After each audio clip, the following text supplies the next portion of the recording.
Assalamualaikum warahmatullahi wabarakatuh.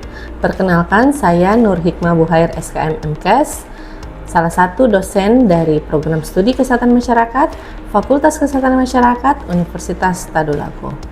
Dalam kesempatan kali ini, saya akan menampilkan video pembelajaran yang merupakan salah satu persyaratan dari sertifikasi dosen, yaitu pernyataan diri dosen dalam unjur kerja Tridharma Perguruan Tinggi atau PDD UKT PT dalam bidang pengajaran dalam bentuk audio visual.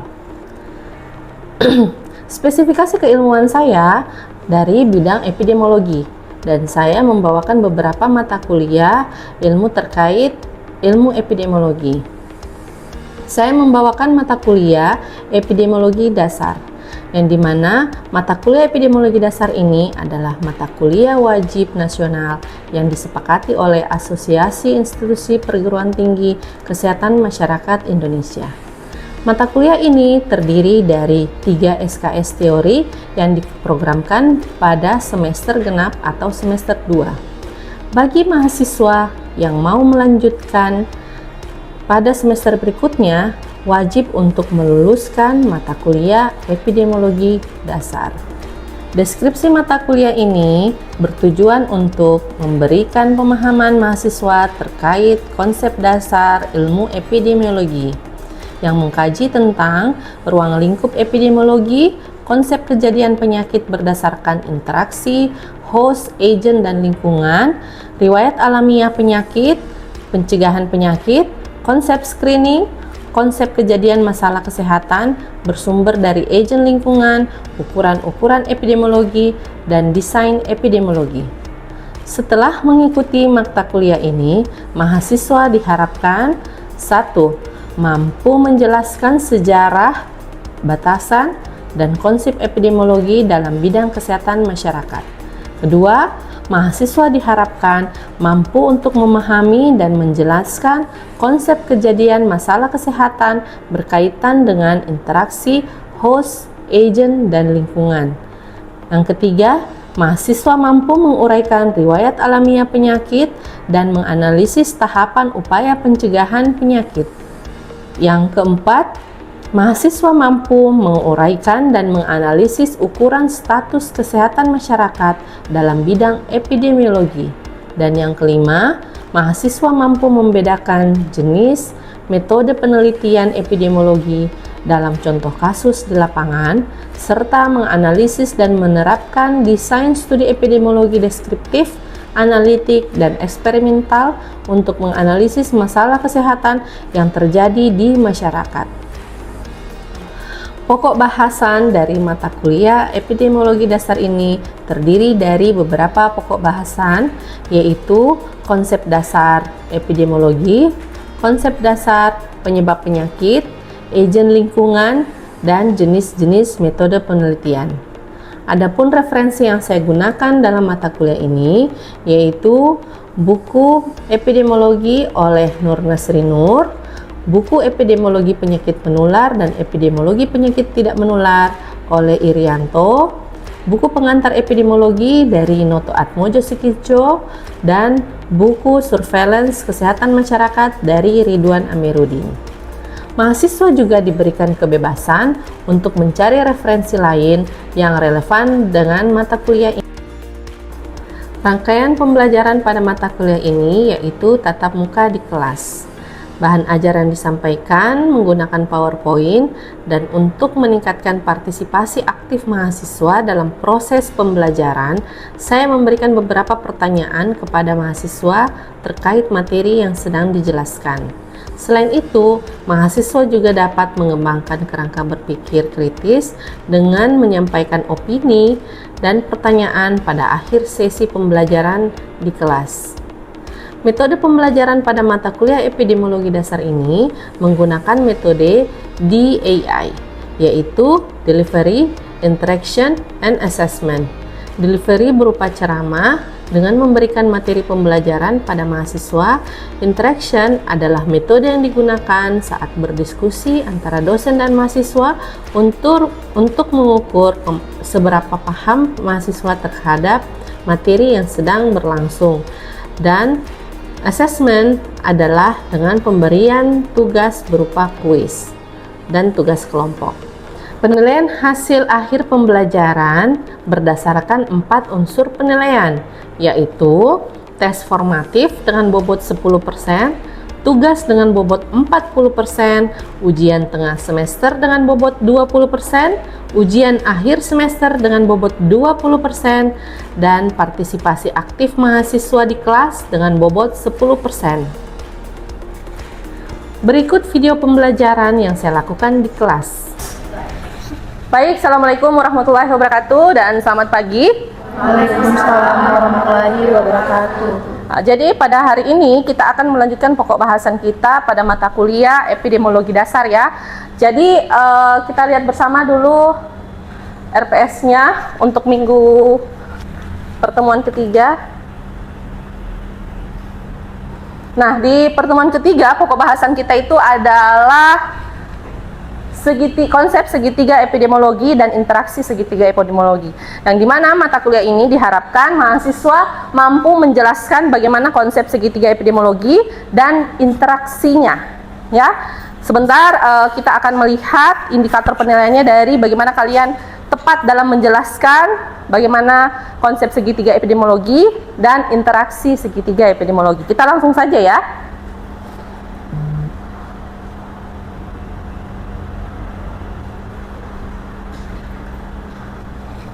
Tadi kita sudah bahas ya bahwa minggu ini kita masuk ke konsep segitiga epidemiologi. Di minggu kemarin kita sudah membahas tentang model kausalitas penyakit, yang dimana model kausalitas penyakit ini umumnya banyak ya. Namun yang kita lebih dalami adalah 3 model kausalitas ini. Yang pertama adalah model kausalitas segitiga epidemiologi atau triangle epidemiologi. Yang kedua jaring-jaring sebab akibat, dan yang terakhir adalah the wheel atau roda. Kita ulas kembali dulu ya. Nah, kita sepakat bahwa segitiga epidemiologi ini merupakan konsep penyebab penyakit yang hanya dari rantai sebab akibat. Interaksinya dari host, agent, dan lingkungan, yang dimana teori keseimbangan yang dikatakan oleh John Garden harus dipertahankan. Karena ketika tidak terjadi keseimbangan dari segitiga epidemiologi ini akan menyebabkan yang namanya penyakit. Oke, di teori yang kedua, teori ini menggambarkan model kausalitas. Mana tadi?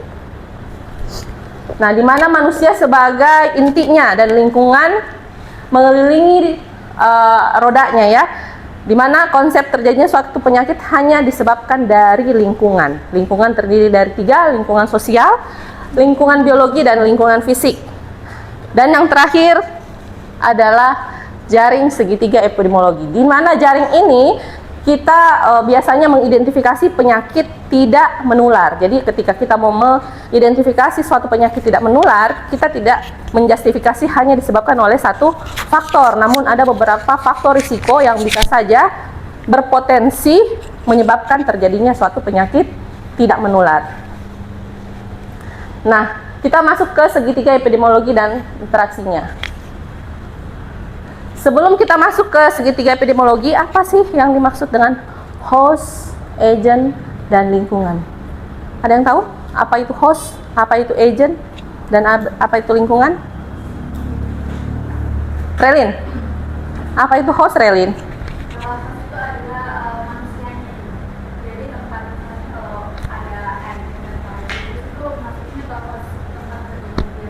Oke, terima kasih. Agent? Ada yang bisa agent? Agnes? Agent itu bakteri yang masuk ke dalam tubuh manusia. Oke. Lingkungan? Ada yang tahu apa itu lingkungan? Faktor lingkungan. Gilang?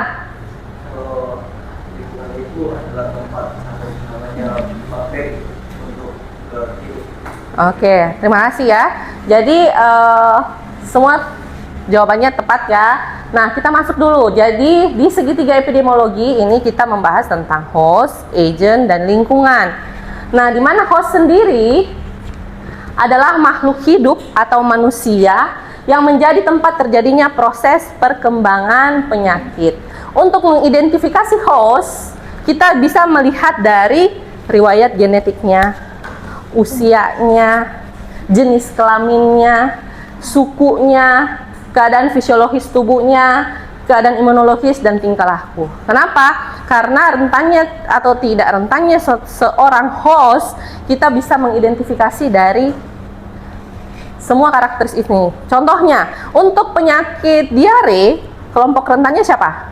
Anak. Berarti dari umurnya lah ya.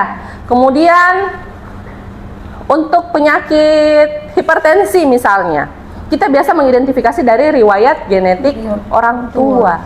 Karena penyakit tidak menular itu sekitar 20-30% dipengaruhi oleh riwayat genetik ke keluarga. Nah, ini karakteristik hostnya.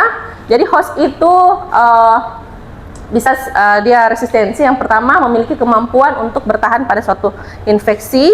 Yang kedua, dia memiliki kemampuan infektif untuk menularkan ke orang lain. Dan yang terakhir, dia memiliki kemampuan imunitas. Jadi ketika dia terkena suatu penyakit tertentu, imunitasnya ini nantinya yang akan melawan virusnya sehingga menimbulkan atau membentuk daya tahan tubuh bagi si hostnya. Kita pindah ke agent. Agent adalah suatu unsur, baik organisme hidup ataupun kuman infektif yang dapat menyebabkan terjadinya suatu penyakit. Untuk melihat karakteristik dari agent ini, kita lihat dari beberapa faktor. Yang pertama, faktor nutrisi. Yang kedua, bisa saja dia disebabkan dari penyebab kimiawi, penyebab fisik, dan penyebab biologis. Kalau penyebab biologis mungkin adik-adik di sini sudah familiar ya. Ada dari virus, parasit, bakteri, ya. Kalau dia dari kimia, dia bisa saja dari paparan zat karsinogen. Kemudian dari fisik, trauma, benturan ya, kebisingan, dan suhu. Ini karakteristik agent. Agent memiliki kemampuan untuk memberikan infeksi ke hostnya, menginfeksi ke hostnya, infektivitas. Yang kedua, patogesitas. Jadi dia mampu memperlihatkan reaksi yang ditimbulkan oleh si agent tadi ketika dia menginfeksi ke hostnya. Kemudian virulensi. Toksik, dia mampu untuk memberikan reaksi toksik, racun ya. Dan yang terakhir adalah antigenesitas, kesanggupan organisme untuk merangsang reaksi imunologis. Jadi ada beberapa penyakit ketika kita dikena, contohnya kayak campak. Ketika kita kena campak, kita akan daya tahan tubuh kita itu akan menimbulkan sistem kekebalan tubuh terhadap penyakit ini. Makanya orang kalau kena campak biasanya cuma 1 kali dalam seumur hidupnya. Lingkungan adalah semua faktor luar. Jadi semua faktor luar yang mempengaruhi interaksi antara agent dan hostnya. Untuk lingkungan ada beberapa macam, bisa kita lihat sendiri di sini. Ada lingkungan fisik, lingkungan biologis, dan lingkungan sosial. Nah, faktor lingkungan inilah yang memiliki peran yang cukup penting terhadap terjadinya interaksi epidemiologi. Oke, ada yang mau bertanya? Silahkan. Saya, Ibu. Silahkan, Widya. Baik Ibu, terima kasih atas kesempatannya. Di sini saya mau bertanya Ibu, soalnya dari beberapa jurnal dan beberapa informasi di internet yang saya dapat, ternyata antara host sama reservoir ini memiliki kesamaan. Jadi sebenarnya Ibu, antara host sama reservoir ini apakah sama atau ada hal pembeda dari kedua hal tersebut? Mungkin hanya itu Ibu, terima kasih. Oke, terima kasih. Baik, jadi reservoir dan host sepintas sama tapi memiliki peran yang berbeda. Contoh, untuk kasus rabies. Contohnya seekor tikus ketika dia terinfeksi virus rabies, dia adalah host. Namun ketika si tikus menggigit manusia dan menginfeksi manusia, dia bisa menjadi reservoir karena dari virus tadi itu berkembang dalam tubuh si tikus, kemudian si tikus menginfeksi ke manusia, akhirnya manusianya lah yang menjadi host. Jadi di sini letak perbedaan antara reservoir dan host. Kalau reservoir itu adalah tempat perkembangbiakan agen. Jadi bagi si tikus tidak tampak penyakitnya. Dia nampak biasa-biasa saja tikusnya, padahal sebenarnya dia membawa virus rabies tadi. Sedangkan si manusia, karena dia sudah terinfeksi rabies, dia menimbulkan gejala yang akut. Bisa saja manusianya jadi meninggal. Itulah perbedaan signifikan antara host dan reservoir. Serupa tapi tak sama. Oke, jadi itu tadi ya perbedaan antara host dan reservoir. Oke, kita lanjut ke interaksi segitiga epidemiologi. Nah, tadi katanya teorinya John Gurdon, ketika terjadi keseimbangan antara host, agent, dan lingkungan, seperti ini ya. Jadi kalau seimbang antara host, agent, dan lingkungannya, itu akan tercipta sakit atau penyakit pada diri seseorang. Kapan jadinya sakitnya, Bu? Ketika terjadi ketidakseimbangan. Contoh seperti ini. Di sini kita lihat bersama bahwa agent lebih berat daripada hostnya. Jadi maksudnya agentnya dalam kondisi yang potensial. Kemudian pun hostnya dalam kondisi yang tidak sehat. Dia sudah rentan misalnya. Dia lagi flu. Kemudian dia terpapar sama agent. Baru kondisi lingkungan juga mendukung untuk si host daya tahan tubuhnya menjadi melemah, sehingga lambat atau pasti si host akan mengalami yang namanya sakit. Posisi yang kedua, di sini hostnya dalam kondisi yang baik-baik saja, dia sehat. Agentnya sebenarnya dalam kondisi yang tidak potensial. Namun si environment atau lingkungannya di sini mendukung keberadaan si agent. Jadi kan agent ini dia tahan kalau misalnya kondisinya lembab. Nah, jadi yang tadinya dia agentnya tidak potensial karena didukung sama kondisi lingkungan yang mendukung dingin, kondisinya lembab, sehingga kapan menunggu waktu si hostnya ini sudah tidak prima ya, dia baru menginfeksi hostnya, tetap akan menimbulkan sakit. Posisi yang ketiga, di sini katanya agent dalam kondisi yang baik, tapi sebenarnya tidak terjadi interaksi. Namun karena dia menetap di situ, lambat atau cepat, kan kita tidak terpapar pada hari itu. Jadi misalnya airnya ini sudah terinfeksi nih, air saluran itu terinfeksi. Selama kita tidak berada atau kita tidak terkontaminasi air itu, kita mungkin tidak kena diare. Tapi kapan kita secara tidak sengaja kita terkontaminasi dengan air yang tadi mengandung bakteri, kita akan kena diare. Jadi memang agentnya sudah istilahnya agentnya menetap di situ dan kita hostnya tidak tahu bahwa di situ ada agent. Pas kita maksudnya kita terkontaminasi, mungkin kalian di situ kebetulan lagi membersihkan, ambil air yang sudah kotor di situ, masuklah ke pori-pori kulit sehingga kita kena diare secara tidak langsung, ya. Kemudian yang terakhir, interaksi agent di mana saling mempengaruhi. Hostnya dalam kondisi yang baik, agentnya dalam kondisi yang tidak potensial, namun lagi-lagi tadi lingkungannya yang mempengaruhi untuk si agent menginfeksi si hostnya. Oke, silahkan, ada yang mengajukan pertanyaan? Ya, saya Bu. Silahkan Galang. Ya baik, terima kasih Bu atas kesempatannya.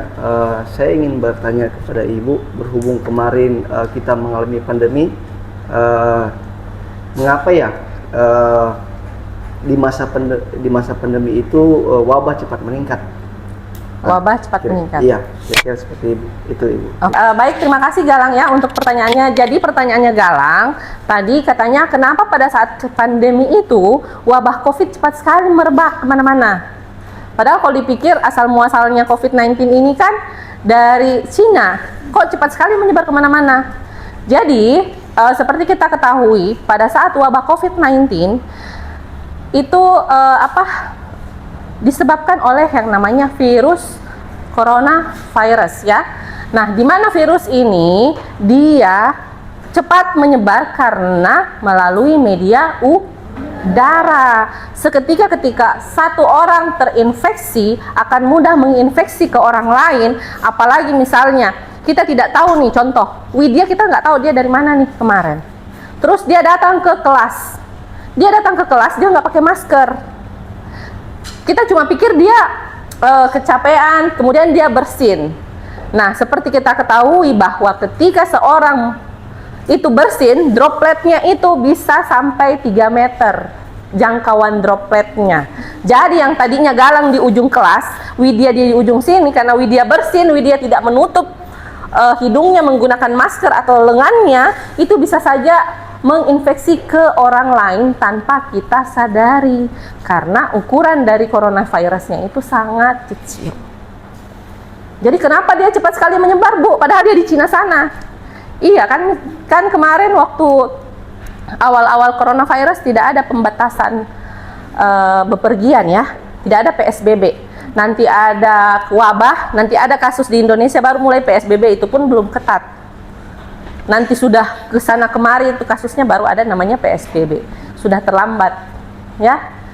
Jadi sudah kemana-mana virusnya baru mau diisolasi. Harusnya sebelum virusnya kemana-mana, orang yang kena diisolasi terlebih dahulu, bukan nanti setelah kemana-mana virusnya baru ada namanya isolasi, seperti itu. Oke, baik, kita lanjut ya. Jadi saya akan menampilkan satu video yang saya minta untuk mengidentifikasi agentnya ya. Oke, kita lihat sama-sama.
Oke. Sudah dilihat tadi videonya? Sudah. Nah, kira-kira apa sih agent dari penyakit Cryptospiridiosis? Ada yang bisa tahu? Ada yang bisa menjawab? Ada yang bisa menjawab? Silahkan Naura. Baik Bu, terima kasih atas kesempatannya. Jadi untuk agen dari Cryptospiridiosis ini itu parasit Ibu, dan jenis parasitnya itu parasit Cryptosporidium, dan untuk hostnya itu manusia dan kelompok rentan seperti anak-anak, lansia, dan juga yang memiliki imun rendah seperti itu Ibu. Oke, terima kasih untuk Naura. Baik, jadi tadi dari video yang kita lihat bersama di situ menunjukkan interaksi antara host, agent, dan lingkungan. Di mana untuk Cryptosporidios yang menjadi agent adalah parasit Cryptosporidium, hostnya adalah manusia, di mana kelompok rentannya tadi ada balita, ada lansia, dan pasien-pasien kemoterapi termasuk pasien AIDS ya. Dan lingkungannya adalah lingkungan yang tercemar, air yang kotor. Itu sebagai faktor luar yang mempengaruhi. Baik, karena hari ini pertemuan kita sudah selesai. Nanti untuk tugasnya akan saya kirimkan melalui Google Classroom. Nanti dicek saja ya untuk tugasnya, dan sampai ketemu minggu depan. Terima kasih untuk perhatiannya. Sekali lagi saya ucapkan wabillahi taufiq wal hidayah. Wassalamualaikum warahmatullahi wabarakatuh. Waalaikumsalam warahmatullahi wabarakatuh.